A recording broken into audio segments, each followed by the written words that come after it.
জঙ্কুকের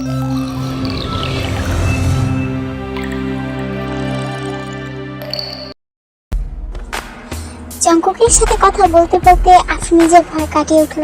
সে জানালো বিটিএস তার জীবনের অংশ এবং জঙ্কুককে সে পার্সোনালি ভালোবাসে। জঙ্কুক অবাক হয়ে বলল, really? But why me? Afrin একটু লজ্জা পেয়ে বলল, কারণ আপনি শুধু একজন কেপপ আইডল না, আপনি এমন একজন মানুষ যার হাসিতে লুকিয়ে আছে এক অন্যরকম সুর, যার কণ্ঠে গাওয়া আসে সুর আমার হৃদয় স্পন্দন বাড়িয়ে তোলে, যার চোখের গভীরতা অনেক, যার প্রতিটা কাজে আছে সিক্রেটি, যার মায়া কাটিয়ে ওঠা অনেক কঠিন, যেমন আমি। জঙ্কুক একটু চুপ করে আফরিনের দিকে তাকালো। তার চোখে কৃতজ্ঞতার ছাপ ফুটে উঠল। এই অচেনা মেয়েটির মধ্যে এমন কিছু ছিল যা জঙ্কুককে আকৃষ্ট করেছিল।